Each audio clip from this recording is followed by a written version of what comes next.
even if you're taking all the shortcuts in the world and all the chemicals in the world, you're still not going to have as good of a physique compared to somebody who has put in the efforts naturally over a longer period of time. That's not really true. 1 year with steroids probably going to give you the same amount of muscle as 5 to 10 years with steroids.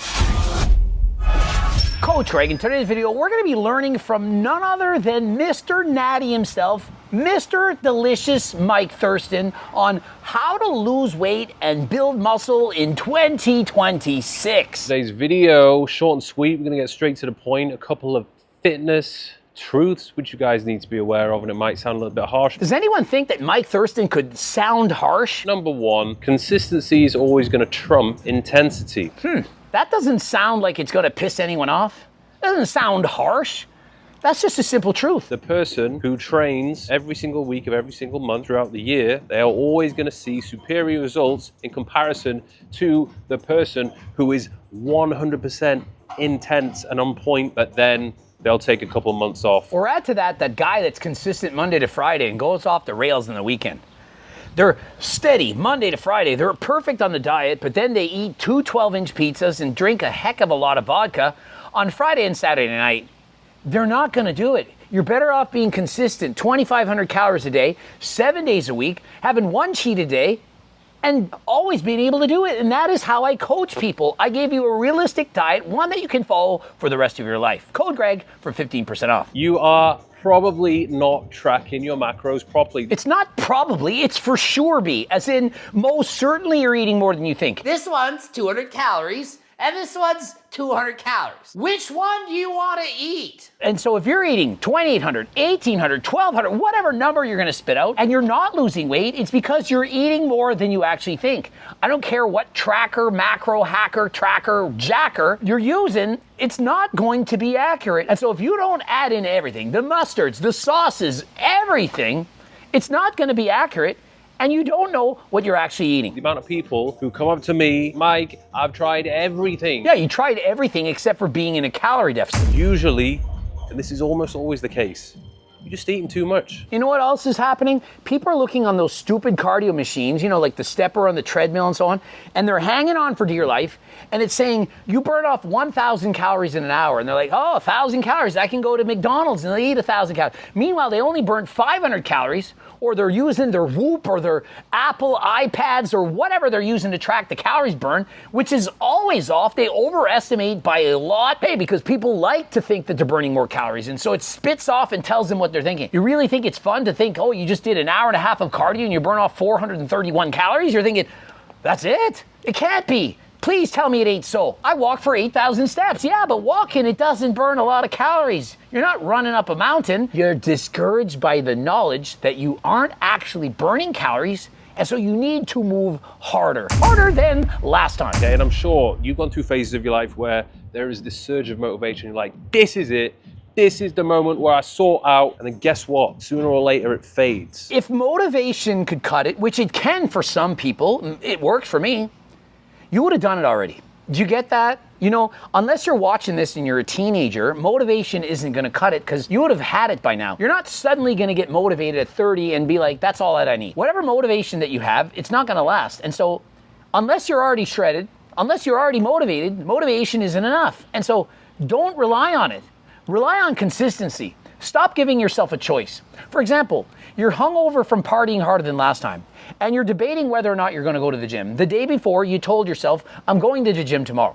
There is no maybe, depending on how I feel, depending on how tired I am when the alarm. No, you go. Now, is it going to be a good workout? Probably not, but you're going. All right, I'll give it a try. There is no choice. There is only do. You do or do not. You promised you were going to do, okay? So you need to build discipline. And so it's non-negotiable. You're waking up and you're doing cardio. You're going to the gym tomorrow. Whether you can bench press 300 pounds or 200 pounds or 100 pounds, you're going to the gym tomorrow. You're going to go through the motions. If you only went half-ass, it's better than no ass. Hey, trust me, I've been there alone on a late Saturday night. Half an ass is better than none. Despite somebody not getting the best genetics, there's always a way to work around them. Exactly, genetics matter. And so if your genetics suck, you can use steroids, SARMs, peptides and get an advantage and you can do it. If you can't lose the weight, your genetics suck, you can get a GLP, you can go to Algor-X. Do you need enclomiphene? Do you need a GLP? What exactly do you need? Have you lost your hair? Are you losing it? Can you get dutasteride, the various chemical creams and pills to help you from going bald? Some people have better genetics than others. For some people, it's not very easy, but you can, of course, get the help from a GLP. You know, I like to think that I train hard, but there's certain people who I train with who are just on a completely different level. No, not everyone trains as hard as Eric Janicki. And so if you think that you're actually pushing yourself, that you're training to your limits, there's people out there that would think that your hardest day that you've ever had in your life, that is their easy day. You're thinking that you go hard. Most of you aren't even in zone 2 during your cardio. You're not pushing to failure. And frankly, you don't even need to push to your failure. Look at Mr. Mike. Do you really think Mr. Mike trains hard? But yet he's 230 pounds, a single-digit body fat. It's from pharmacology, guys. If you take enough substances, you can and will build some muscle. You don't need as much muscle as Mike Thurston to look good. I bet most people would find him more attractive if he lost 10 pounds of muscle. All you need to do is to be lean, perhaps 10 to 15% body fat. It's most likely going to be a deal. And if you're really pushing it, closer to 10 to 12.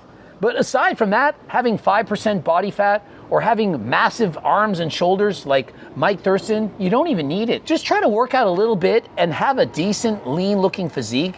Looks max a little bit by not being fat in your face, and you're gonna do pretty damn good. You've got to release that animal inside of you. People that can't already do that, like people that don't like training to failure, you don't want it bad enough anyway. Some people, they just never played sports growing up. Like you weren't on a team, you weren't on the swim team or running team, cycling, you weren't on a team sport. And so for you, anything like a slow jog, anything more than walking where you start breathing hard, or when you start to feel uncomfortable doing a side tricep, to you that's hard. You're not meant to have a physique like Mr. Mike Thurston here, but you can still achieve a decent physique. You can still get to 10 to 12% body fat. You're just not gonna be as jacked. And so you don't actually need to. And so it's like his first point, consistency over intensity. If you just show up consistently, you go to the gym, you train medium hard, medium pace. You do your cardio at a medium pace. You're gonna beat out the people who go harder than last time and quit every single time. And so if you can't go that hard, you can't push yourself, you don't have that je ne sais quoi intrinsic motivation inside of you, it's okay. You're still gonna look good. You're still gonna do all right. And so if anything, this video giving you the harsh secrets, it's that it isn't as hard as you think. And the harsh truth is that you don't want it bad enough, because if you did, you already would have done the things that you need to do to get your dream goal. And so perhaps this is a wake-up call to you. If you haven't gotten the physique that you want, you probably never will, but you still have a small chance. If you do what I'm saying, you get my cookbook, you click the link in the description, perhaps you could hire Coach Greg to coach you. There's still a small chance. It's small, but it's not as small as Mr. Mike's downstairs. And so, hey, there is in fact a chance. And if you're complaining about not building size and getting that physique you want, it's probably because you're just not training as hard as you should be. It's actually more likely that you're not on enough steroids. You know, just keeping it straight. Most of you are actually natural. Most people don't use steroids. I know it's shocking for bodybuilders to hear, but most people in the world don't use steroids. And so if you're not as big as the bodybuilders that you look up to, it's probably because you're natural. It's not just because you're lazy. It's not just because you don't train hard enough. It's actually more so because you're not blasting hella gear.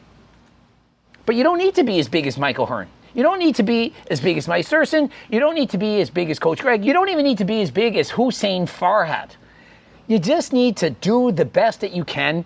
And if you get down to 10 to 15% body fat and you're kind of consistent in the gym, you're gonna look all right. It's actually way easier to be able to lose fat in comparison to building muscle. Exactly. It's actually about 10 times easier to lose fat than it is to build muscle. And so whatever amount of muscle you can gain in 10 months, you could probably lose the same amount of fat in 1 month. It's 10 times easier. And so if your goal is to get lean, which remember I said 10 to 15% body fat, that's where you need to be. Do you know how easy that is, relatively speaking, in comparison to getting a body like Mr. Mike Thurston?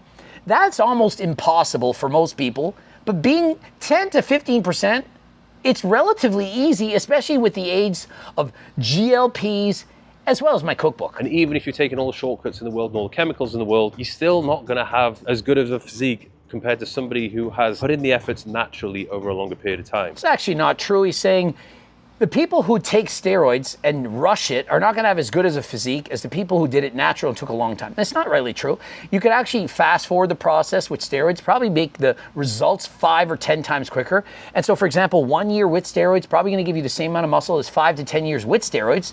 I'm not saying you should do that, but you should understand that this is actually true. And so if you've been training for 5 years and you're thinking, you know, I don't have enough muscle, and you're natural, you could probably train 1 more year on steroids and build the same amount of muscle as if you stayed natural for 10 more years while being natty. And so I'm not telling you to do that, but it's to make yourself aware that getting to 10 to 15% body fat for you as a natural is probably relatively easy in comparison to putting on as much muscle as you think you need. Next point, the boring stuff works. It's true. I would say yes, the boring stuff works, but I would also remind you that the non-boring stuff also works just as well. So if you're looking at a boring diet, chicken, broccoli, and rice or tilapia every single day, it works, and also does the meals from my cookbook. So does French toast and pizza and all the different things that you want to eat. You just make them lower in calories after getting my book. Same as in the gym. If you have boring exercises that you don't like, they work, but you have to consistently do them. And so if you don't like your workout, you should switch to some exercises that you do like so that you'll continue to do it and be motivated. So I would say avoid the boring stuff and do what you love. If you love your workout, if you love your diet, you're more likely to stick to it for the rest of your life, and you'll be able to do point 1, which was to be more consistent for a long period of time than being able to go all out for a short period of time. Next point, sleep.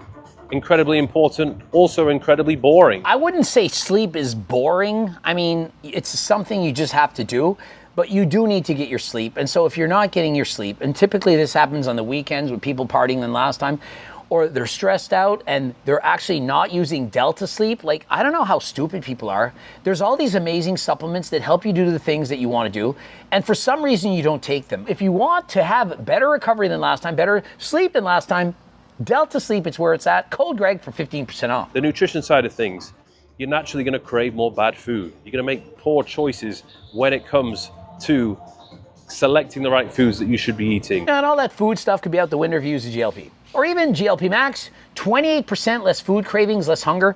Do you know how much difference 28% can make? You go from being an 8 out of 10 hungry to a 6. You go from, I'm going to eat that, to I don't need to eat that. And that is GLP Max. Click the link in the description, code Greg. I mean, could you not even find 45 minutes in the day to do something? 99.9% of people do have that time if they make it a priority. I'm a busy guy. I've got a lot going on. The whole time thing, it's complete and utter bullshit, nonsense. I don't care who you are. Even Mike Thurston saying, you know, I'm a busy guy, I don't have time. He is so full of shit. He has so much time. You really think that Mike Thurston has less time than you? Mike Thurston has all the time in the world. He almost has as much time as Coach Greg. Imagine saying you don't have the time. What is he out vacationing in Dubai? I don't have the time because what? I'm on a yacht? Like, bro, you have time. And he always says, you know, I make time, it's the 45. He's not busy. Mike Thurston has so much time. He doesn't have a 9-to-5 job with a wife and kids to take care of. He has more time than almost anyone. And so when he says you don't have time, it's harder to understand it and appreciate it because you're thinking, I got twins, babies, they're 3 years old, they're up in the middle of the night, I got problems, some of them are sick. I don't have the time. I got a wife nagging me, saying you have to do this, take the garbage out. So yeah, I get it, you have less time, but you still have some. Name the person out there that doesn't waste 1 hour a day swiping left or right or up and down on Twitter, on YouTube, on Instagram, doing the doom scrolling thing, or playing video games, doing shit. And so you, sir, you have the time. You make the time. There's time in your day. What do? I have all the time in the world. I ride my bike about 10 hours a week and I go to the gym twice every 8 days. If you don't have as much time as me, you don't have to ride your bike for 10 hours. Can you ride it for 3? Can you get out there and go for a jog, maybe for 150 minutes of cardio a week? Remember, that's the minimum. That's zone 2 minimum, 150 minutes. And lift your entire body twice. If you lift for 45 minutes twice a week, you'll probably get 70% of the gains as if you go every single day. You don't have 45 minutes to train. Now, if you don't, legitimately, you can't leave the house, you're babysitting, you got your kids, you can't get out there, get down and give me 50. 50 push-ups, do the 50 sit-ups, do 50 squats. It may not sound like much, but compared to doing nothing, it's actually pretty good. If you can push one set to failure twice a week on something, if you're too strong, put something on your back, have your kids sit on your back and do push-ups to failure. One set to failure, it's gonna do you wonders. And so please find the time to train harder than last time. And last but not least, nobody's gonna do it for you. Nobody's gonna come and save you. I disagree. I can save you. If you hire Coach Greg, I can come in and save you. I can give you the knowledge. I can give you the information. I can't quite hold your hand, but metaphorically, I could actually do that. And so if you don't know how to lose the weight, you're dumbfounded. You're stuck. You hire Coach Greg. You purchase my programs. I tell you exactly how to do it. And remember, I do this from experience. I've coached tens of thousands of people. I haven't just coached myself. Remember, I'm 50. I've been doing this since I was 10 years of age. Well, not coaching, but training. And so I do, in fact, know what I'm doing. And so if you're struggling, if you need some motivation, you need somebody to tell you exactly what to do and somebody that you can trust.